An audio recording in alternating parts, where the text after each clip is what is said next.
яг тэр хүүхэд тэр болгон өөрийнхөө ингээд миний жоохон тавгүй байна. Эсвэл над амар инээдтэй байлаа ч юм уу. Тэрийг илэрхийлж чадахгүй шууд очиод энэ эможиг ингээд ашиглаад тэрийг илэрхийлчихнэ. Ээж аваад маань хүүхдүүдийнхаа нөгөө цөөхөн үгээр ярьж байгаа босгоор ойлгохгүй гэж бодоод хүүхдүүдийнхаа ярьдаг үгийнхэн сангаар нь эргэж харилцаад байдаг. Тэг би бүр айгу гайхчихсан. Энэ айлгээр өдөрч тоглох чи ийм олон утга учиртай, ийм олон зүйлийг хүүхдэд өгдөг байсан юм уу ямар? Нэг юм онгой байдаг штэ. Яхан цүнх аваа яхаа юм бэ? Хааштай би өрх юм чинь нэг юмсан цэгрийг авчих гээд аав нь тэгжсэн гэдэг шиг хүүхдэд бол нэгдүгээр ангиас нь эхлээл цүнхийг нь өөртөө өргөх хэрэгтэй. За энэ болохоор одоо хөгжмийн анги байгаа. Хүүхдэд нөгөө хөгжмийн боловсрол олох талаас нь бүх төрлийн хөгжмүүдээр тоноглогдсон. Тэгээд одоо энэ нөгөө жижиг хөгжмүүд байгааз гэхдээ нөгөө мэрэгжлийн дууралттай үлээдэг нөгөө үлээдэг одоо ингээ хүүхэд бүр үлээдэг учраас одоо ингээд энэ нөгөө үлээдэг хэсгийг солиод өөрөөсөө аваа авчдаг байхгүй. Тэгэл ирээл нөгөө хөгжмөө тоглохдоо өөрийнхөө юугаар үлээгээ авчдаг жишээтэй. Тэ. Тэгээд зохилтод хөгжмүүд байна. Энд одоо хэдэн насны хүүхдүүд энийг энэ бүр ерөөсөө 2 наснаас эхлээд мэдрэмжийн шалгад юм билээ. Хөгжим нөгөө одоо сонсох тэр мэдрэмж нь хэр байна гэд ингээд хөгжмийн багш нь өөрөө шалгаад тэгээд ерөөхдөө нь ингээд багаас нь ингээд нөгөө заагаал явсаар байж байгаа 5 нас гэхэд ерөөхдөө хүүхэд бол одоо энэ пиано тоглох ч юм уу те тэр бүх боломж нь байгаа байхгүй. Тэгэл одоо энэ бөмбөр байна те манай нөгөө урлагийн үзлэг шинэ жил болоход бол хүүхдүүд ингээ бүгдээрээ хөгжим дардаг багш те 4-5 настангууд бол бүгд нэг хөгжим дардаг болцсон. Тий концерт тоглоно. Тий надад бол айгүй хөргөн концерт тавьсан. Тэгэл эцэг эхүүд маш нөгөө гайхаж хүлээж авсан. Вау ийм юм сурцсан байсан юм уу манай хүүхд чаддсан юм уу ч гэдэг юм уу те ийм маягаар. Тэгээд энэ жижигхэн юм нөгөө пианодод байж тээ. ийм гоё юм шүү дээ. Энэ миний чи ингээ бүгдээрээ нэгээрээ данхлаар айгүй хөрхөн хөгжилтэй. Тэгээ нөгөө Монголын үндэсний бас нөгөө хөгжмүүдийг багш нь эхнээс нь авахгүйලා тайлбарлаад заагаад явдаг. Тэгээ Монголын нөгөө үндэсний бүжиг байна те. Балет, сонгодог бүжгээс балет байна. Тэгээд чөлөөт бүжигэнд айгүй их дуртай юм лээ. Амар хөөрхөн хийн. Тэгээ чөлөөт бүжгийн хичээлдээ их дуртай. Тэгээд нөгөө хүүхдэд бас айгүй тийм эерэг боловсролыг айгүй холгодог юм байлээ л дээ. Тэгээ яг тэр төрлөөр яасан гэсэн. Тэгээ одоо эднэр гэл тэгэхэд айгүй олон төрлийн яваац тий. Тийм. Жижигүүд нь одоо яг ритмээр багшийн заасан ритмээр эднэрийг дардаг жишээтэй тий. Энэ миний хөөрхөн тий. Яг ингээл айгүй хөөрхөн ритмээ олоод дардаг жишээтэй. Тэгэл энэ лимбинүүд байна. Ингээл хүүхдүүдийн. Тэгээд цэцэрлэгтэй амрагч байгаа хүүхдүүд бүх хүүхдэд яг тэгш боломж нэгдэж байгаа юм шүү дээ. Заавал нөгөө боломжтой тустай нэг дууланд явна гэхгүй.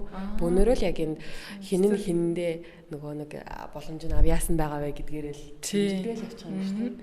Ер нь ингээд бүх хүүхдэд л хөгжмийн мэдрэмж, одоо зурх мэдрэмж, тиймэрхүү зүйлүүд байдаг юм байна л да. Тэрийг болохоор хэдэн наснда илүү байх уу гэдэг нь өөр байдаг гэсэн. Одоо 3 настайдаа илүү ингээ хөгжмийн мэдрэмж нь сайн хүүхэд байна. Нөгөө хүүхэд нь болохоор 3 наснда мэдрэмж нь айгүй бага байснаа 4-өөдөө илүү гарч ирэх ч юм уу те.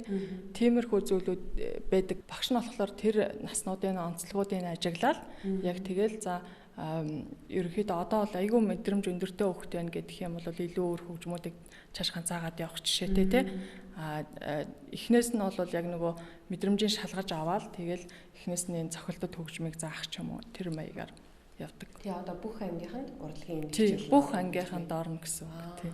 Анги болгоно нөгөө ангиуд ч бид нар хүүхдүүд ангиа тойроод явдаг байхгүй 40 минутаар. Тэгэхээр хүүхэд бас нөгөө залхахгүй нэг ангидаа суугаад байхгүй нэг л юмаа өдөржин хараад байхгүй ангийг тойроод явна. Тэгээ хөгжмийн мэдлэгээ олж авна. Хэлний мэдлэг тий. Тэгээ айлгэрш тоглоно ч гэдэг юм уу тий. Тэгэл ерөөсөө завгүй өнгөрөөж байгаа байхгүй. Эцэг эхүүд бол бүр ингээд нөгөө аав ээж хөтөлбөр гээд ирж үзэнгүүтээ бүр вау бүр ийм их зүйлийг ингэж сурдаг юм уу бид нар бүр ерөөсөө ямар ч ойлголт байхгүй байсан юм байна гэж хэлдэг шүү дээ тий. Би нэг төвшөөтөр бас нэг төгөлдөр хурчнаас асууж ирсэн байхгүй. Охиноо яаж төгөлдөр уран дуртай болох вэ? Охиноос төгөлдөр сурах марах юм гэсэн чи та хоёр хэд мянга төгөлдөр сурахын цагаа бодоол явж юуч бүтэхгүй. Орчныг бүрдүүлж өгөө. Ядаж гэр чин төгөлдөр хуур байх хэрэгтэй. Тэгээ та хоёр өөртөө хин нэг нь үлгэрлээ тоглох хэрэгтэй. Зүгээр ингээ байгаад байх биш бас хин нэг нь ашиглаад байвал би нэг төгөлдрөөр ингэж тоглож болох юм байна гэдэг ойлголтыг аваад тэгээд тэр бүрэлдсэн орчноос хүүхдэрийг тоглох хүсэлтэй тоглодог болдгоо. Эцэг эхчүүдийг анзаарахлаар ерөөс орчныг бүрдүүлээг гэж хүүхдээ нэг тийм болгомоор юм гэдэг гэсэн. Тэгэхээр энэ ч олон болцоос байгаа чи. Бүх боломж нь байгаа. Бүх төрлийн хөгжим байдаг. Тэгэл тэр хүүхэд яг аль төрлөөрөө сурахаар байна те. Төрлөө нь чиглүүлж л өгч байгаа байхгүй.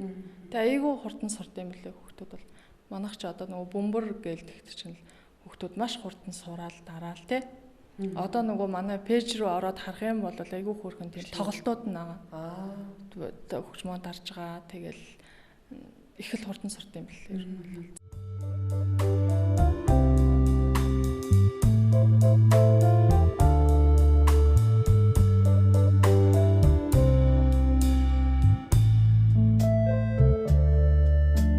хамгийн чухал юм цэцэрлэгийн ерөөсөө ингээд булан дохоо тэр зураг эдэр чинь өөрсдөө сургалтын нэг хөтөлбөрийн нэг хэсэг байдгийн байна гэдгийг айгүй сайн мэдэж авлаа. Би өмнө нь бол тэрийг мэддэггүй байж тэр хан дээр зурсан зурагч тэр зүгээр нэг тоглоомч тэр эн чинь зүгээр за энэ дээр нэг хоосон зай байна ингээд нэг хийчих гэдэг юм бол биш байдаг юм байна. Хөтөлбөртөөгөө уйлдаа тэр хүүхдэд бас ойлгуулах юм ойлгуулаа бүгд үүрэгтэй байдаг юм байна гэдгийг мэдэж авлаа. Зүгээр нэг гоё харагдах та биш юм бэ тий. Цэцэрлэг болгож харагдуулах та биш юм байна гэдгийг мэдэж авлаа.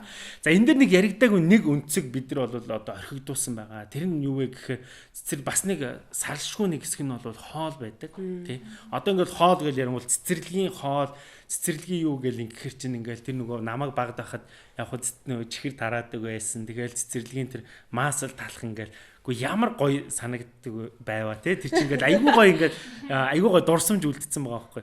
Тэгэхээр энэ хөөхтүүдэд тэр хоолны талаарх дурсамжийг яаж үлдээж чинь те энэ дээр та нэг мэдээлэл өгөөч. Хоолн дээр гэхэлэр ерөнхийдөө нөгөө одоо эко хоолыг айгүй чухалчилж өгдөг. Гэхдээ нөгөө хүүхдэд амттай айл болох амттай талаас нь те тэгээд одоо нөгөө дээр үед бол нөгөө бичэн чихрэндээ хүүхд хоолнд олж очдөг байсан шүү дээ тий. Тэрэн шиг нөгөө одоо хүүхд яг нөгөө ритмтэй хоолоо ингээд идээд амттай юу байхлаар заавалчгүй нөгөө тэрэндээ биш эцэг гэх нь бас яг нэг тийм хоол яг одоо нөгөө цагаар ингэж өгнө гэж бас бодлаа шүү дээ тий. Тэгээд тийм болохоор бас айгүй дуртай л байд юм шиг байгаа. Цэцэрлэгийнхээ хоолыг идээ гэл хүүхдүүд маань одоо болоод бүр айгүйх санаж байгаа. Тэгээд ер нь нөгөө хоолыг болохоор нөгөө улирлаар нь гаргадаг. Менюгийн улирлын тохируулаад өвлийн улирал, таврын улирал гэдэг. Одоо жишээ намрын улирал бол одоо яг манай Монголд бол нөгөө шинэ ногоонууд орчдөг тий. Монгол ногоонууд гарчдаг. Төлхөө бид нар тэрийг хэрэглээ явуулдаг жишээтэй. Өвөл бол илчлэг өндөртэй хоолууд байх ёстой ч гэдэг юм уу тий. Хавар бол бас ядаргааны учраас тархлаа дэмжих төрлийн хоолууд байх ёстой ч гэдэг юм уу. Тиймэрхүү төрлөөр ингээд ялгаад ангилаад өгчтэй юм лээ. Тэгээ бид хэд яг нөгөө нэг одоо жисэг цэцэрлэгээс авсан тэр менюгээр ажиллая гэхлээр бид нарын нөгөө хоол хүнсний бүтээгдэхүүн маань дутагдaltaй байдаг юм байна. Тэгэнгүүт Монгол нөгөө нэг өөрсдөө иддэг тэр уламжлалт одоо юу гэдгийг арц, ааруул, тарагч гэдэг юм уу те. Тиймэрхүү зүйлүүд дээр тэр толгуурлж өөрсдийнхөө менюг гаргаад тэгээд явж байгаа. Нэг бас нэг юм бид юм л шнэ хүүхдэд хит их чихэрлэг хүнс идүүлэхлээр ааш зам жоохон ингээд хурцолдог, характер нь өөрчлөгддөг, их ууртаа болдог гэдэргээл энэ том хүмүүсийг ч тэгээд идэм байлээ. Тэр тал дээр бас нэг ер нь бол бас 2 хүртэлх насны хүүхдүүдэд чихэрлэг зүйлийг хөдөлгөхийг бас хориглодог штэ тий. Ер нь амттанд орлуулах анхны алхам хэн хийдэг вэ гэд ээж аавудаас би асуудаг байхгүй юу. Тэгэхээр ээж аавд болохоор эмээ өө гэл тэгээ. Уул нь тэгээд мэдээж хүүхдээ өөрөө надад тэр чупсыг аваадаг гэж нэгтггүй л ахч мэдээж мэдгүй юм чинь. Тэгэл ээж аав өөрснөө л амттанд дурлуулцдаг. Тэгэл амттанд дурлцахаараа тэрийгэ идэх гээд ялангуяа чихэр их иддэг хүүхдүүд мах болон ногоо идэх дург болчдаг тий. Тэгэхээр ер нь 2004 5 онд хийгдсэн манай Чомбог их сургуулийн их сургуульд хийгдсэн судалгаан дээр ийм 2 ширхэг ийм чупа чупс эзэн хүүхдийн цагаан эсийн идэвх нь 40% дарангуулагддаг юм байна л да. Чупа чупсыг 2 ширхэг чупа чупсыг эдснээс 30 минутын дараагаас цагаан эс нь 40%-аар дарангуулагддаг юм байна. 40% дарангуулагдаад энэ 5 цагийн турш үргэлжилдэг юм байна. Өөрөлдөх юм бол 100 г орчим чихэр идсэн хүүхэд маань 40%-аар цагаан эс нь дарангуулагдчихдаг. Тэгэхээр өөрөлдөх юм бол ээж аауд маань нөгөө цэцэрлэгт хүүхдээ авчрах үедээ амттаа идүүлчихэл цэцэрлэгт нь хүчдэг те. Тэгчээл цагаас нь дарангуулагдсан хүүхд цэцэрлэгээс ямар нэг одоо хаана л юу л байна нөгөө тархлааных нь хэсэнд дарангуулагдсан гэсэн үг байхгүй юу. Тэгэл ямар нэгэн халдвар авчдаг, ханаа төрчдөг ч юм уу те. Тэгэхээр цэцэрлэгээс олоод өвчөө авчлаа гэх ч юм уу те. Эсвэл одоо цэцэрлэгээс нь тарах үед нэг ундаа барьцсан. Угтаал авчдаг. Тэгээ нөгөөдгөө уулгаж идүүлчихэл тий бохир орчин нар гадаа ингээл давуулаад явхаар нөгөөдгөө хэрэглэснийхаа дараа 30 минут цагаасан дарангуулагдчихдаг. 40%-аар дарангуулагдчихдаг. Ахаал нөгөө тархлаа нь модцсон хөлтөд давуулаад явждаг. Хавь ойрын бохирдлыг өөртөө нагаад авчдаг. Тэгэхээр ээж аауд маань бас энийг сайн мэдчих хэрэгтэй юм болов уу гэж би бас их бодож исэн. Тэгэхээр аль болох хүүхдтэй нөгөө амттанг бол 2 наснаас дэше тодорхой хэмжээнд өгж болно л та. Гэхдээ тодорхой хэмжээнд аль болох иддэг амттангаа иддэг өдөртөө болоосоо гэж би боддөг. Манай амттай иддэг өдөр бол хагасаа өдөр гэл зарим ээж аауд бол байдаг юм байлээ.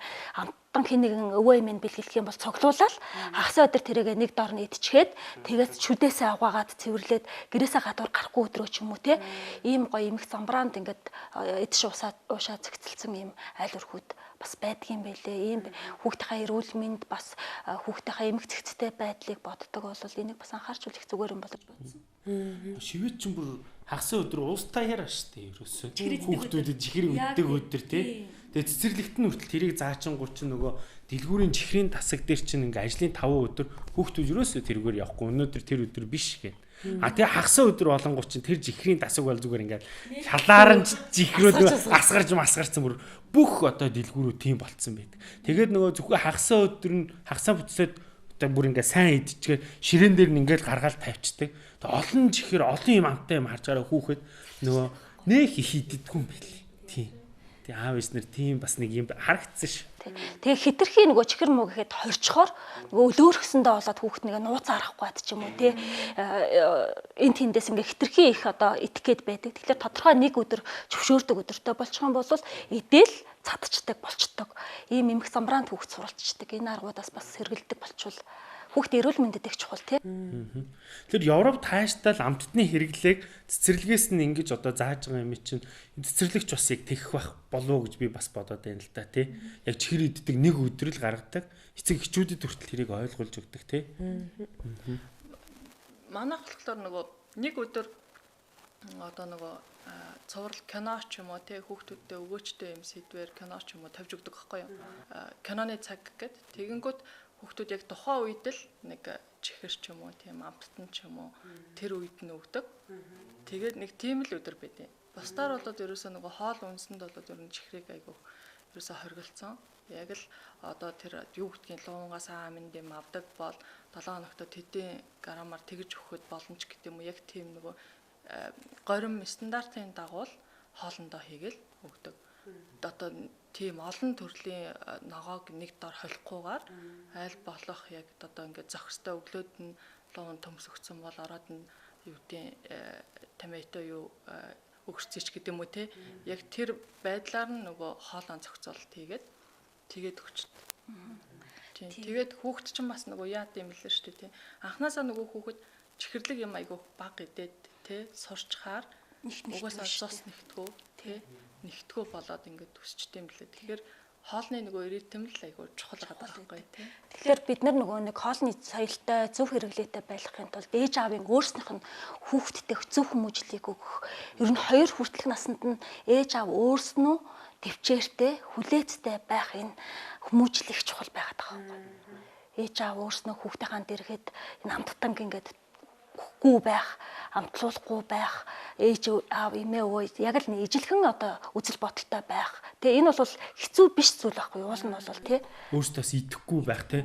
Хүүхдээ орчоод өөрөө учиргүй тэрний дэрэг чихэр идээвэл бас утгагүй шүү дээ. Хүүхдээ шүдэ байгаа ч өөрөө шүдэ байгаа байхгүй ч юм уу тий. Ингээд үлгэрлэхгүй байгаад талаар. Тэгээ энийг ингээ харахаар одоо яг бидний байгаа үеийнхэн л маш сайн хичээгээд цэцэрлэгтэйгээ хамтарч ажиллаад хүүхдүүдэд маш сайн хүмүүжүүлээд зөв суурийг олгочих юм бол ирээдүйд хүүхдүүд том болоход тэд нэр өөрсдөө одоо хичээх шаардлагагүйгээр угаасаа л амьдралын хэвшил болсон учраас хүүхдүүдийн маань хүүхдүүд бол ингээд илүү ингээд хялбар болон явчих юм шиг. Тэгэхээр яг бид нэр л одоо энэ цаг үед хичээгээл хоёр талаасаа хамтдаа яг хүүхдэд зөв хүмүүжилд ингээд урай айлж дэмжиж өөрсдөө үлгэр дуурайл олж явах нь аягүй чухал юм байна гэдэг өнөөдөр ойлголоо. Төрөний нөгөө Дүлгөөногийн ээж аав цэцэрлэгтэй хамтран ажиллаад гэдэг дээр санаанд орчлоо. Маш хариуцлагатай ээж аавд байдгийн билээ. Өдөр манай хүүхдээ цэцэрлэг дээр ямар хоол идсэн бэ гэж асуудаг. Өдрийн хоолндоо бууз идсэн шүүгээ, буузаа дуустал идсэн үг гээл өдөр бууз идсэн бол охиндоо орой бутаата шүл хийж өгсөн дээр юм бэ те гээл ингээд өөрөлдөх юм бол калорийн тэнцвэржүүлж байгаа байхгүй юу. Тэгэхээр өөрөлдөх юм бол хүүхэд эзэн хоолныхоо калорийг нь тэнцвэртэй байлгана гэдэг маань шөнийн ойроо бүрэн авах эрт унтах тал дээр ч гэсэндээ бас их шууд хамааралтай байгаа байхгүй юу. Хүүхэд өдөржин калори нь одоо өдөр бууз идчихэд орой очиход нь басна гэд насанд хүрсэн хүнтэй адилхан калоричлог хоол идчих юм бол нөгөө калори шатаах гад хүүхэд маань эрт унтаж өгөхгүй. Эрт унтахгүй байх гэдэг чинь өөрөө бас тархиных нь хөгжүүл, бие бялдрын хөгжил те нөгөө тархлаатай байх хэсэгт нь бас л хамааралтай болоод өгчөж байгаа болохоор энэ дээр ч гэсэндээ яг бүх зүйл дээр гоё хамтарч ажилладаг байх нь бас их чухал болоод. Одоо наадхын чинь эцэг их багш хамтарч ажилласан гурвалсан холбоог л хэлээд байгаа. А манай болохоор хамтарч ажиллана гэхээр хяналт тавихыг би хамтарч ажиллаад байна гэж ойлгоод байна. За миний хүүхдэд тийм заасан нь. Одоо яг яаж ийнө гэний. Тэгээ би энэ цэцэрлэгтээ бол айгүй тийм хамтарч ажилладаг гэж ойлгоод энийг ч л хамтарч ажиллах гэж хэлээд байгаа шүү дээ тий. Европын ингээд нөгөө меню орж исэн чинь усыг яг ингээ хуваарлцсан. Айгүй хөргөн. Одоо хүүхэд бид нар ч нөгөө ус уух хэвээр литр ус уух хэвээр литр 500 уух хэвээр гэж ингэдэг шүү дээ тий. Тэр шиг хүүхэд бас яг өдөртөө литр ус сууж явах хэрэгтэй юм байна л да. Орлуулсан биш яг л ус цэвэр ус. Тэгэнгүүт өглөөнийх нь цайны өмнө 100 г, өдөө хоолных нь өмнө 100 г ч гэдэг юм ингээд хуваарлцсан мэт юм лээ. Тэгэнгүүт хүүхэд яг хичээл цэцэрлэг тарлаа 750 г ус уусан байгаа байхгүй юу. Манай менюн дээр бас яг ингээд зохицуулагдсан. Тэгэнгүүт нөгөө анги болгонд юм нөгөө усны сав оруулж өгвөл тэгэнгүүт хоол идлээ хоолны дараа 50 г нөгөө өөрөөсөө айгүй хөрхөн хаягтай тэр нэг 100 г ордог байхгүй юу. Тэгэл тэрүүгээрээ яг уугаал хүүхд бол яг нөгөө усаа хангачаад гэртээ очиж байгаа байхгүй юу. Тэг гэрт нь очингууд нөгөө орой болж байгаа мэдээж унтах цаг нь болж байгаа тий. Тэгэхээр нөгөө усуу бол шөнө орой шээн тий. Тэгэхээр өдөрт нь нөгөө цэцэрлэг нь яг нэг тийм ритмтэй усаа өгөөд ингээ явчихлаар тэр нэг таалагдсан. Тийм. Тэр маш зөв. Тий. Хүүхдийн нөгөө биеийн жинг 0.33-аар үржихээр өдөртөө хусны хэрэгцээ гарчдаг. Тэр үл ерөнхийдөө цэцэрлэг дээр яг нөгөө өдөрт 100 г-аар нь яг нөгөө хэмжээгээр нөгөө дуучаар хэрэгцээ нь хангагдчихдаг юм бэлээ. Яг одоо манай Монгол хүүхдүүдийн хувьд нэг ялангуяа яг усууж сурах нь аягүй чухал байгаа тий. Маш чухал байгаа. Бүгд дандаа ундаа удаг нөгөө улбар шартай ундаануудаа ингээл барьцын тэнд явж идэг ш тий. За одоо сая хоолны талаар ярьсан. Одоо би нэг бие даах чадварын тухай нэг юм асуумаар байна. Одоо сая цэцэрлэгийн ингээд тохиолдолд ингээд бүх зүйлийг харахаар хүүхд бие дааж сурах ингээд болцоо маш их байна. Одоо хүүхд ингээд өөрөө хийгээд ах болцоотой. Тэгмэд дахиад гэрте харингууд нөгөө ээж аа хүүхдийнхаа өмнөр айгүйх орч хийдэг. Ингээд явж яхад нь араас нь унчхуйд бараг ингээд ерөөхдөө хүүхдэд нэг өөрөөрөө байгаад өөрөөрөө алдаж оноод ингээд болцоог нь олгодгүй штэ нэг тэгчүүдээ гэл амар төсөөлөл ингээд оноод бараг өгч ийн энэ гэл амар. Тэгэхээр нөгөө бие дааж тэгж сургах болцоог нь гэрте байх хугацаанд жишээлбэл ээж аав нар юуг анхаарах хэрэгтэй болоо танаа цэцэрлэг дээр авдаг арга хэмжээ гэрт бас байж болно шүү дээ багш нарын. Хүүхдээ ерөнхийдөө бага наснда алдаа их гаргаж л байвал азны юм л гэж ээж аавыг бодож байгаас гэж боддгийг. Ямар ч хүүхдээ алдаа гаргах үедээ алдаанаасаа суралцаж явдаг. Гол нь хүүхдийг нэг алдах үед нь шийтгэлийн арга хэмжээл өгдөггүй байх хэрэгтэй. Цэцэрлэг боловсролын байгууллага бол яг бүх юм нөгөө хүүхдийн нурууны төвшөнд те хийгдсэн болохоор үйлчлэгээ өөрөө хийгээл өөрөө ингээд хийгдэ болчдөг те. Гэрийн нөхцөлд бол нурууныхын төвшөнд биш учраас чи хүрхгүй чи чадахгүй байжээ би тгийгээл ингээд урдуур нь орчдөг те. Тийм учраас ээж аауд маань бага насны хүүхдтэй болвол аль болох хүүхдээ альва зүйлийг өөрөө хийгээсэй гэж бодож байгаа бол нурууныхын төвшөнд өөрөө хийж чадах зүйлүүдийг нь бэлтгэж өгөөсэй. Тэгээд хийх гэж оролдож байгаа зүйлд нь хүлээцтэй хандаж сурах хэрэгтэй. Хамгийн гол нь хүлээцтэй биш байдаг те. Бажээ гэл өө хийж натгаа гэл уулга алдаал урдуур нь ороод хийчихдэг. Жишээлх юм бол одоо ингээл 3 настай хүүхэд ширээн дээр ингээл ууж ясан сүгээ ингээл тавих гэж байгаа л асгачаар эрмэгдүүлж тавиал асгачаар нь ингээл салгалсан юм чи ингээд хайранд ороод сав асгачлаа гэж загнаалаа идэг те. Тэгтэл чин 3 настай хүүхдийн хувьд танин мэдхэн хөгжил нь яаж авч байгаа гэхээр энэ аягны ямар нэгэн хэсгийн ширээн дээр очсон л дотно гэдэг танин мэдхэн хөгжилтэй байгаа. Тэгтэл аав ээж бид нар болохоор энэ аягны дээлийн хэсгийн ширээн дээр очижээж дотно гэдэг танин мэдхэн хөгжил нь. Тэгээ дээрээс доошо хараад мэддэг өнцгөөсөө мэдхгүй өнцгийн хүүхдийг шууд шүмжлээ салгалсан юм чи ингээд шийтгэл арга хэмжээ авчихаар дараад нөгөө хүүхд чинь маа аав ээж энийг ширээн дээр тавиараа гэд хүүхдээ нөгөө би чадахгүй гэх өнөөрөө ажиллаа хийх гэдэг те. Тэгэхээр илүү хүлээцтэй тайван манай хүүхд энийг нэрээ мэдгүй байгаа штэ гэдгийг ойлгоод хүүхдтэй дараад нэнийг зааж сургаж өгөөд байх л хүүхдээ яв. Өөрөөр хэлэх юм бол аав ээжүүд маань хүүхд маань яг юуг мэдгүй байгаа, юуг мэдэж байгаа вэ? Юу хүүхдэд хийхэд хэцүү вэ? Юуг хийхэд одоо боломжтой байгаа вэ? Жишээлх юм бол одоо 6 настай хүүхдээр аяг тавга угаалгаж сургах хэрэгтэй байхгүй. Дутуу угаачдаг юм аа гээл те. Юу ачдаг те. Дутуу угаасан ч гэсэндээ 15-ыг угаалгаад нэгийг нь сайн угаацсан бол яг энэ 5 гişгээ угаачхад болох нэ гэд урамшуулж өгөх байхгүй юу. 15-ыг угаалгачаал өстэй дандаа галтайлгаа тажчих юм аа гэ хүүхдийнхаа урмыг хуглаал бол би угааж ахаас гэд ингээ харна. Яг энэ 5 гişгээ угаачхад болно гэлчих юм бол энэ хүүхд чинь дараад нэг хичээх дээ те. Тэгэхээр энэ хүүхдийнхаа насан тохирсон ажлыг хэмжээ хязгаар. Нэг хэмжээгүй их аяга зочин урчаал 30 45-г овоолчаал 6 настай хүүхдэд хийх юм бол тэр бол хүүхдийн насан тохирсон ажил биш тийм ээ. Нэг 10 дотор 5-г өгчөөд 2-ыг нь цэвэрхүү угаацсан бол 2 сайн эснэр нь урамшуул өгөөл тэгээ ингээ өгөх юм бол хүүхд илүү үүрэг хариуцлагатай байж сурах гэдэг. Тийм. Хүүхд нь алдаал гаргаж ивэл тэрийг одоо зэмлэх биш. Миний хүүхд энийг мэдэхгүй би зааж өгөх хэрэгтэй байна гэж ойлгож авах харах хэрэгтэй. Тэрнээс биш ингээд алдаа гарна бол хүү хай болох биш юм биш. Алдаа гарахыг хүлээж байгаа юм шиг тийм. Алтуу заа гэх. Өөрөөр хэлэх юм бол алдаа гарах үед нь шийтгэх биш. Миний хүүхд энийг мэдэхгүй байгаа юм байна л гэдгийг л ойлгож авах боломж танд олдож байна л гэж бодох хэрэгтэй.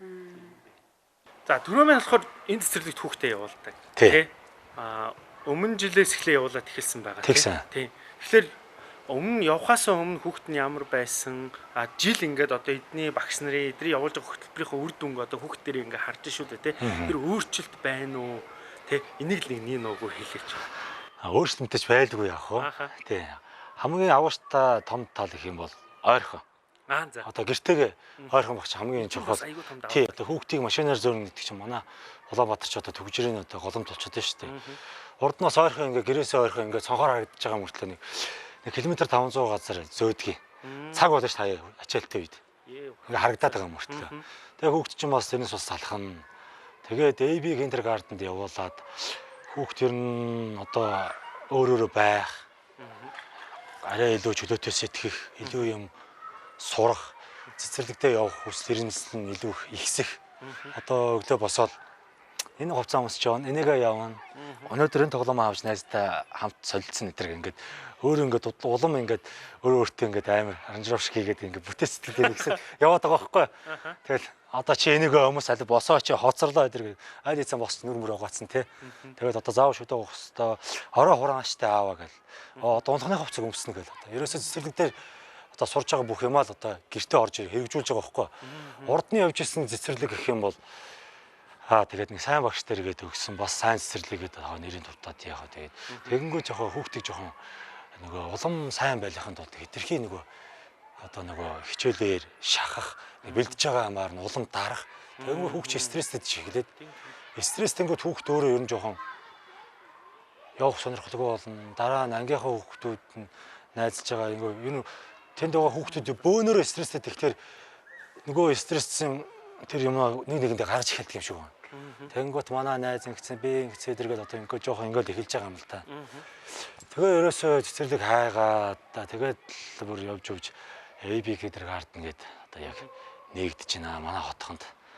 Тэгээд хөтөлбөртөлтөө танилцсан чинь хөтөлбөр нь үнэхээр их таалагдаад яг энэ Европын одоо хүүхдийг өөрөөр нь яаж хөгжүүлэх вэ дуртай юм яаж ингэж одоо улам илүү тэрийгээр нь ингэж тэ багш нараа дэмжиж харьцаж инхүү. Тэгээ бас нэг таалагддаг нь бол ингээд багш нар ингээд эцэгчтэйгээ айгүй гоё тулж харьцдаг бас хүүхдийн байна. Өшөө яамаар хоорондоо хамт ингэж харилцчээж хүүхдийнхээ бас одоо тэгтлээ талыг өшөө илүү хөгжүүлэх цаашаа хүүхдийн юун дээр анхаармаар байна. Тэгээ танаа хүүхд бол хөгжмийн юм дээр авьяастай юм байна. Ийм юм дээр илүү юм байна гэдэг. Тэгээд энэ цэцэрлэгийн маань өшөө нэг давуу тал нь их юм бол илүү нэг юм сонголттой юм. Сексус дугуулантай. Тэр нь өөрхийн төлбөрт нэг ороод өгсөн. Документын секцтэй мэрэгжлийн бүр бүжгийн багш нь үнэнхээр сайн бүжигчин байдаг бүр. Тэр нь ингээд шинэ жилээр үзэхгүй юу та. За. Шинэ жил болсон. Шинэ жил болсон чинь бас нэг айгүй гоё болсон юм аа. Тэгэл ингээд эцэгчүүдээс ингээд нэг шинэ жил болгож байгаа гэл ингээд цөөхөн хэдэн дөрөв хураагаал ингээд байла. Зарим эцэгчүүд нь бас дургуусаад байна нэ. Хүүхдээ шинэ жилээр заавал эцэгчүүдээс нь идэргээл. Тэгээ ихсэж очиж айгүй том сюрприз үрж шүү. Эцэг ихтэн. Тий. Ингээд эцэгчүүд ингээд ширээ зогссон хоолтой. За. Бид нар чи хоол идэх ингээд юм уугаал хүүхдүүд тайзан дээр ингээд сурж үтсэн юм ингээд үзүүлээл. Манай хоёр охин чи ингээд мэдсэн сурсан юм ээж нэртэй үзүүл тэндээ бүх хөөрхөн багчууд маань. Та манай багч нь одоо дөнгөж хоёр хавар хагастай байсан юм. Нэг хөөрхийн жижигхэн юмнууд чи ингээд нэг хатчмаар юмнууд чи балетын хувцас гарч ирээд бүжиглээд тэгээд нөгөө аав ээж нар чинь унаал хайлж байгаа юм чи. Гойж байгаа зүгээр. Нөгөө шүтэл юм идэл уугаал аим. Тийм амар жаргаж ингэж анх удаа үзлээ. Тэгэж гоё зохион байгуулж өгсөнд нь бас маш их баярлж байгаа.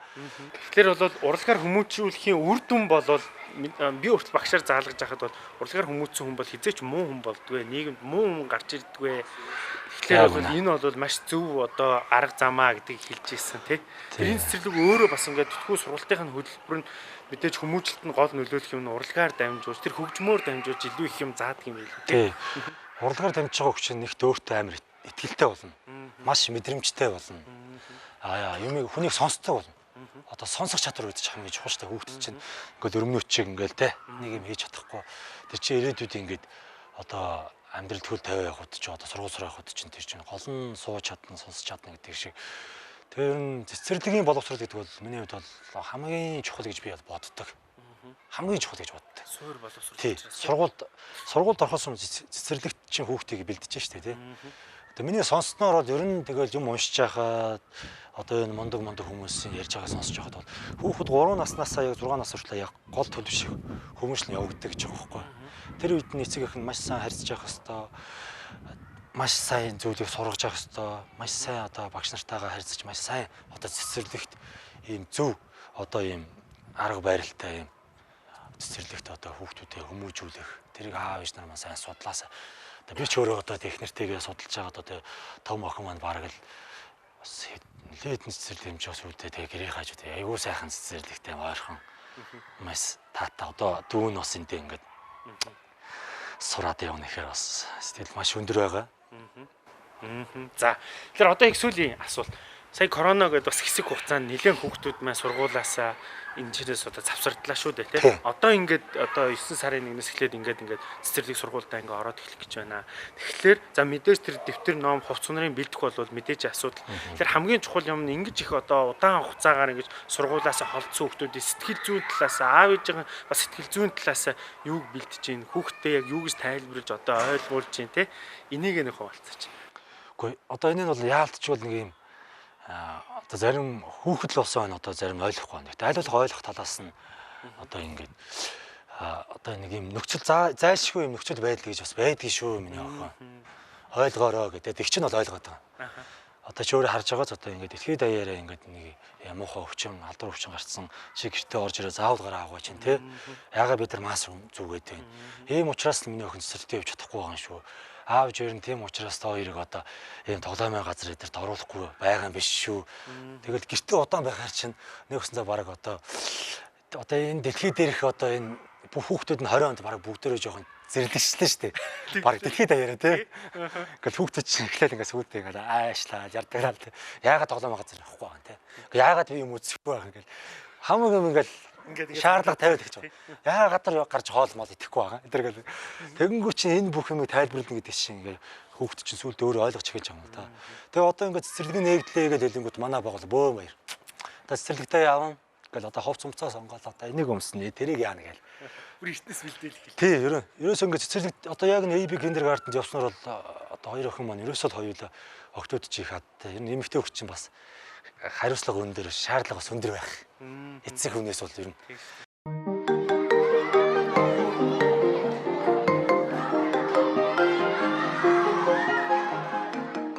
юу юуны сая сүүл нөгөө нэг завгүй ээж билүү дээ. За нэрийг мартчихлаа. Нэг Орос эмэгтэй хүүхд хүмүүжлийн тухай ингээ бичсэн ном нэг хэсэг ингээ тренд болсон шүү дээ. Оросда яриа бас ингээл бөө юм болсон юм байна. Тэгээ тэр ном дээр юу нь болохоор яг л нөгөө Монтессори арга гэдэг шиг ерөнхийдөө тийм залхуу ээж. Тэгээд хүүхдээ ерөнхийдөө зөнгөөр ингээ өсгөж байгаа. А тэр нь болохоор Орос хүмүүст яг тэр айгүй шинэлэг тэгээд одоо содон байсан. Тэгээд тэгтээ тэр нь маш зөв байсан гэдгийг сүүлд ингээ маш олон хүмүүс яриад энэ нь бас Япон хувилбар нь бас идэх юм байна. А тэгэхээр одоо Монгол дээр ингээд бид нэр бодоод үзэхлээр Монголын маань их цэцэрлэг ялангуяа улсын цэцэрлэг нэг юутай Орос нэг юм суур байгаад идэг. Хүүхдүүдийн хүчил яг ингээ бүгднгийн зэрэг хийлэгдэг. Тэр донд нэг хэний өөх чадахгүй байж болно шүү дээ, тий. Яг тэр тасгалыг бүгднгээр нь ингэж хийлгэж мэлгээл, тий. Тэр нь амар хүчилсэн хүмүүжүүлэх арга их байгаа. Тийм юм их анзаарагдаад идэг. Тэгэхээр одоо орчин үеийн цэцэрлэгүүд бол ялангуяа Европ юм сургалттай, Европ юм юугаар явж байгаа цэцэрлэгүүд энэ тал дээр яг ямар аргыг баримталж авч байгаа вэ? Яг энэ хүүхдүүдийг өөр нь сурах болцоог мэдээж олгож байгаа бах, тий. Багш нар нь хэрхэн яаж хүмүүжүүлж байгаа л. Үедээ л нөгөө жоохон тийм дарамтны аргаар хүүхд сургах те. Тэрийг бол нөгөө хүүхд угаасаа л дарамт өгөөд байвал сурдаг юм байна л да. Гэхдээ тэр нөгөө нэг одоо тэр тархинд байгаа эсийг хүлээд идэв юм л шүү дээ те. Тэгэхээр хүүхд цаашаага нөгөө нэг хамгийн чухал суралцахуйд те дуртай болгох чухал болохоос бид нэр суралцахуйд дургу болгоод те хүүхдийг мохоогоод байвал том болох тусмаа л тэр хүн чинь юм болгон дургу болно те залхуурдаг болно ийм болдгийм байл л те. Тэгээд яг ингээд нөгөө Европ арга барилыг судлаад болохоор багаас нь юмд ингээд нөгөө дуртай болгоод айжмаар те өсөх тусмаа тэр нөгөө хандлага нь улам сайжирч идэг ийм арга барил байгаа байхгүй юу. Тэгээд судалгаа гарсан байсан.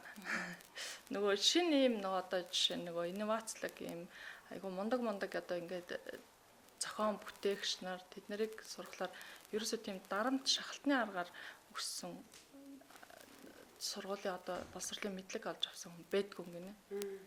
Тэгэхээр яг тэрнээс юу хэлэх гээд байгаа вэ гэхлээр тэр дарамтны арга бол нөгөө хүүхдийг зүгээр л яг юмыг зүгээр одоо жишээ нь хүний хэлснээр хийдэг ч юм уу тий хин нэгний хамааралтайгаар хийдэг гүйцэтгэгч болгож яадаг. Зүгээр нөгөө нэг одоо өөрөөр нь хийлгээд те өөрийг ингээд дуртай болгох тэр арга болохоор хүүхэд өөрөөсөө аяндаа юмыг сэтгэдэг те бүтээдэг өөр өнцгөөс нь хардаг ийм болгоод байгаа байхгүй. Тэгэхээр л бид нар нөгөө нэг тэр дарамтны арга барилал өтөр төргөн солихгүй бол ихэнх одоо бидний арга барил бол яг тийм шүү дээ. Бид нар сур энийг хий гэдэг арга барилаар хүмүүжсэн те. Тэгэхээр орчин үеийн хүүхдүүд бол угаасаа л техник технологиод дагаад тийм биш болцсон. Дээрээс нь бид нар одоо нөгөө нэг чөлөөтэй цаашгаа сэтгэн бодох тэр чадварыг нь дээшлүүлж өгөхгүй бол мохоогоод байгаа юм л да. Дургу болгоод тий. За энэ тал дээр Төмөрзөө явагш юм нэмж хэлэх юм. Ээж аваад бид нар нэг зүйлийг маш сайн анхаарах хэрэгтэй болов гэж боддгийг. Бид нар өмнө хэлсэнчлэн ирээдүйд илүү аз жаргалтай, илүү амжилттай явах хүнийг л бүтээхийг бий болгохыг хүсэж байгаа тийм. Тэгэхээр ирээдүйд хүссэн одоо программын дагуу, өгөгдлийн дагуу, хэлсний дагуу даалгаврыг гүйцэтгэдэг хэмэл оюун ухаантнууд хэд түмээрээ бий болчихноо. Тэгтэл тэднээс арай өөр хандлагаар, бүтээлчээр, чин сэтгэлээр ханддаг хүмүүсийг бид нар байлгахыг хүсэж байна. Тэгэхээр одооноос эхлээд зүгээр л миний хэлсэн шиг хий гэдэг юм баахан яг л хүний хэлсэн шиг хийдэг яг ижлэгэн загвараар сэтгэдэг хүмүүсийг төрүүлмээргүй байна. Тийм учраас жинхнээр өөрөөрөө сэтгэдэг дураараа байдаг юм хүмүүсийг байлгахын тулд заавал нэг ижлэгэн даалгавраар байлгаж яах юм бэ? Хүүхэд болгон өөр ингэсэн өнгөтэй өөр ингэсэн загвартай тий. Энэ загварт нь өөрт нь байгаа тэр авиасыг нь яг энийг нь гоё ахиулаад хөгжүүлэх боломж биднэрт байна уу? Байна. Тэгэхээр энэ байдлаар нь гоё хөгжүүлээд аваад явах л бидний эрхэм зорилго байхгүй юу? Сургууль мөчүүлэгч бас энэ гоё өгөгдлийг нь олж нээх эцэг эхчүүд бидний л гол үндсэн үүрэг байхгүй. Тэгэхгүй ээж аав би үгүй би энэ одоо хөл бөм буюу юм авьяастай хүүхдийг үгүй би балиачин болгох хүсэлтэй байна гэд байх зөрөөд байх нь чухал биш. Өгөгдлийг нь олж харах, түүнийг нь нээж илрүүлэх, дэмжиж хөгжүүлэх. Тэгэхээр энэ ангид ирсэн байгаа энэ 10 хүүхд 10 төрлийн өөр байдлаар хөгжих боломж байгаа. Энийг нь бид нарт дэмжих боломж байгаа. нээж хөгжүүлэх боломж байгаа. Энэ л их чухал зүйл. Одоо нэг ийм юмыг л би одоо та хоёроос хоёулангаас нь асуугаад энийг бас нэг тодорхой болгомоор санагдаад байна л да. Одоо яг улсын цэцэрлэг байсан. Би нэг зураг авалттай тэр улсын цэцэрлэгт нэг бүтэн өдөр жөнгөө нэг тийм хүүхдүүдийн тэр цэцэрлэг ингээ аюу авьяастай хүүхдүүдтэйгээ тэгээд бүжгэлж байгаа юм уу бичих гэж одоо тэнд байсан. Тэгээд тэнд би нэг юмыг ажигласан юу вэ гэхээр нэг тэнд хамгийн сайн багш гэдэг одоо нэрийн жилээ яг нэг багш байсан. Тэгэл тэр багш юугаараа сайн аав ээж нар ч их сайн тэр багшийн ангид хүүхдээ оруулахыг аюу хүсдэг. Тэгсэн чинь тэр багш нь болохоор ингээ хүүхдүүдийг ингээ зааж байгаа арга барил нь болохоор зүгээр л цэргийн тушаалаар тушаадаг, загиндаг, гар хүрдэг ингээ шууд ингээ амар хатуу багш. Тэгвэл эцэг эхчүүд юу гэж ойлгодог гэхээр хүүхдэд их хатуу байгаа шаардлага өндөртэй багшийг за энэ бол ёстой бест багш байна гэж ойлгоод идэг. За тэр багшийн ангид л хүүхдээ оруулъя. Энэчээс миний хүүхэн юм сураад байна гэж ойлгоод идэг. Тэгэхээр одоо би юу гэж асуух гээд байна вэ гэхээр яг сайн багш гэхээр ямар багшийг хэлэх юм бэ? Тэр хатуу багшийг хэлэх юм уу? Тэгээд тэр ингээ хүүхдүүд ингээ хахад тэр багш орж ирээгүй байхад хүүхдүүд айгүй гоё байсан ингээл тоглоо. Тэр багш орж ирэл ганц муухай чанга ашрахад хүүхдүүд тэр нөгөөний гоё инээжсэн тоглож байсан уур амьсгал бүгд намч юм болчихж байгаа. Тэгээ би тэрийг амар мэдрээд чинь би ингээ камер дээр харж байгаа учраас тэгээд тэрийг хамгийн сайн багшаагаа яриад тахт би үр гайхажсэн баг. Тэр сайн багш гэж ямар багшийг хэлэх вэ? Тэр хатуу багшийг хэлэх үү? Энэ бол минь биш юм шиг надад санагдсан баг. Тий. Миний бодлоор бол сайн багш гэхээр хүүхэд болгоны сэтгэл зүрхэнд нь гэрэл асааж чаддаг багш гэж би боддог.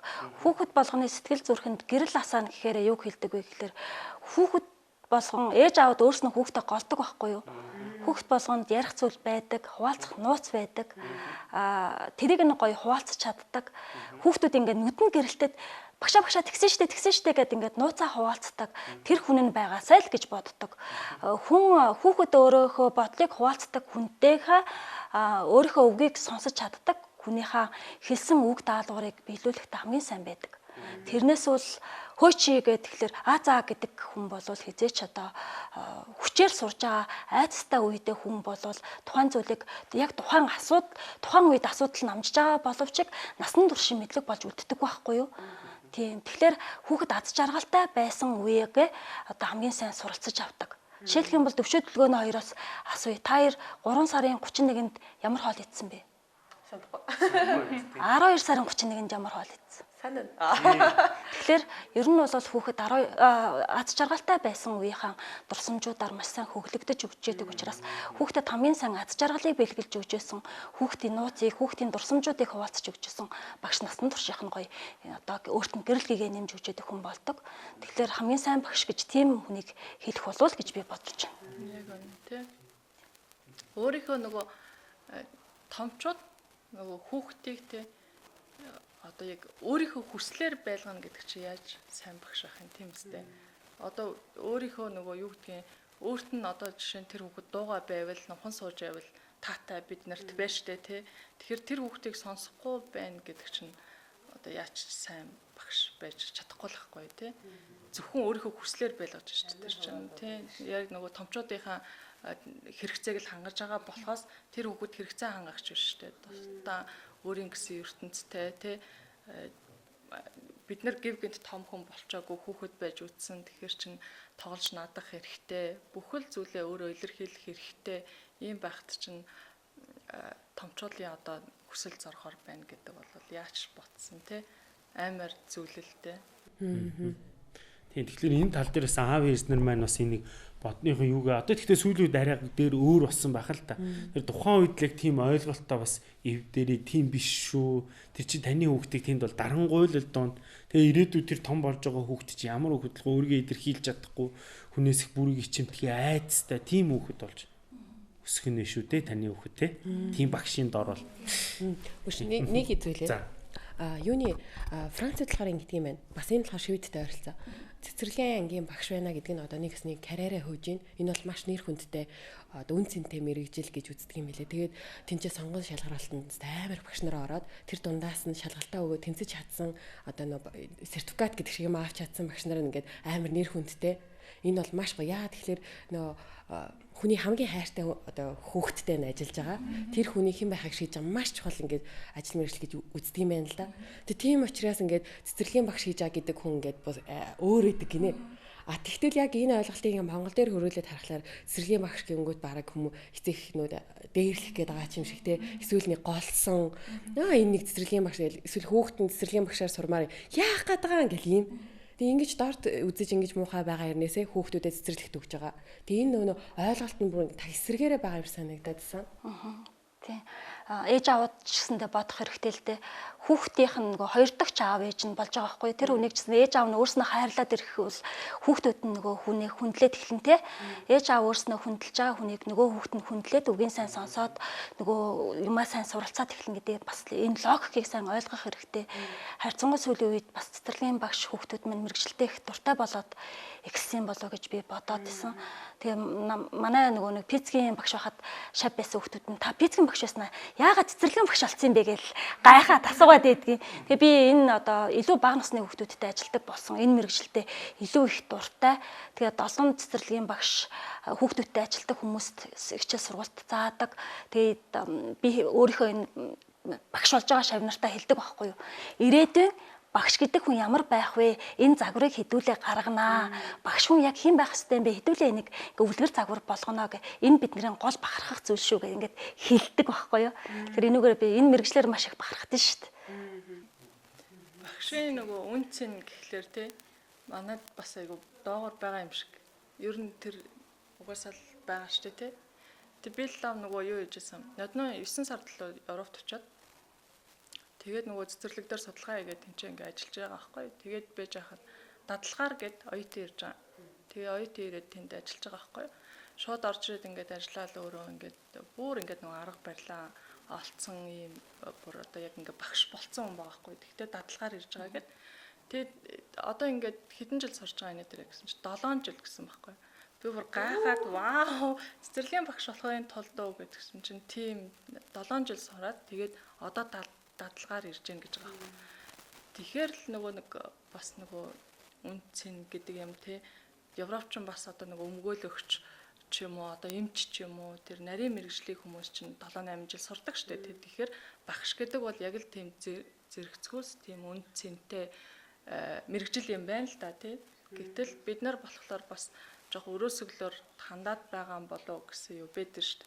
За одоо нэг ийм бас нэг юм асуугаад байна. Ингээд таныг ярихаар ингээд ундраал гарч ирээд байгаа байхгүй. Манай Монголын одоо би өөрөө тэрийг сайн мэдэхгүй байна л да. Тэгэхээр та хоёр бол маш сайн мэдж байгаа. Манай Монголын нөгөө боловсролын систем тэр тус маань сургуулийн өмнөхөн боловсролын системэнд одоо энэ зүйл байдгүй гэдгийг л асуух гээд байна л да. Тэрний юу гэхээр ингээд шивэдэд байж хахад ингээд цэцэрлэгийн хүүхдүүдийг ижилхэн хувцс өмсгөөд хоёр-хоёроор нь хөтлүүлээд тэгэнгүүтээ автобусанд оруулаад плед уншуулахыг зааж өгж байгааг харлаа би. Гарцаар хөтлж гараад гэрэл асгаар, улаан гэрэл асгаар зогсон, ногоон гэрэл асгаар ингэж явна. Машинууд ингэж зам тавьж өгдөг гэдэг сургаа явж байгааг би нүдэрээ харлаа. Метронд ингээд за энд хөгшин настай усууд суудیں۔ Энд ингэж суудیں гэдгийг зааж байгааг бас харлаа. Ийм манай Монголд хөтөлбөрт нь байдгүй. Би ерөөсөө тэрийг олж харахгүй байгаа байхгүй. Байдгүй болохоор л олж харахгүй байгаа даа. Эсвэл байдаг юм багш нар нь хийхгүй байгаа даа. Тий. Тэгээ ерөнхийд нь нөгөө хөтөлбөрт нь бол замын хөдөлгөөний дүрм ментер гэж бол байдаг л да. Тий. Яг энэ хөтөлбөрөө яг тэр байдлаар нь хэрэгжүүлж байгаа хэсэг нь л ялгаатай байгаа. Цэцэрлэгээс нөгөө хувийн хвшлих улсынх гэдгээс шалтгаалаад нөгөө манай замын хөдөлгөөний нэгтршил нөгөө ангийн хүүхдүүдийн тоо тэр олон хүүхдүүдийг авч явах багшийн хүрэлцээ энтрээсээ шалтгаалаад яг тэр байдлаар хэрэгжүүлж байгаа хэсэг нь л ялгаатай байна. Яг хөө манай Монголд нөгөө нэг ногоон шугам цагаан юу өдргээл цагаан шугам ногоон гэрэл өдргээл нэг юмнууд яваад идэг л дээ. Гэхдээ тэрийг ингээд танхимд зааснаас эцэг эхийн тусалцааг аваад эцэг эхийн тэр их хүчийг аваад яг ингээ практик дээр нь яг зам дээр нь энийг хийх юм бол илүү их хүүхэд ойлгож нөгөө оюун санаанд нь буух юм болов гэж би хувьдаа хараад байгаа байхгүй. Энэ хичээлийн жилээс эхлээд ЭБ цэцэрлэг дээр бол ерөнхийдөө бүх хөтөлбөрүүд дандаа практикт хослуулна гэсэн төлөвлөгөө гаргаж байгаа байхгүй. Замын хөдөлгөөний дүрм бай, одоо хоол тэжээлгээл ингээл бүх зүйлүүдийг дандаа одоо практик дээр одоо гинтийн одоо хослол гэдэг газар хөдлөлөө гэл тэх юм бол хүүхдүүд яах вэ? Бүгдийн дандаа практик дээр хослъя гэд хөтөлбөрөө шинжилж байгаа байхгүй юу? Тийм бол одооны хүүхдүүд чинь илүү одоо бие даасан байдалтай, илүү мэдээлэл сайтай болчихж байгаа байхгүй юу? Тэрнтэй нь уялдуулаад хөтөлбөрөө шинжилье гэж одоо бид нар хөтөлбөр дээр ажиллаж байгаа. Тэг ер нь бол гайгүй.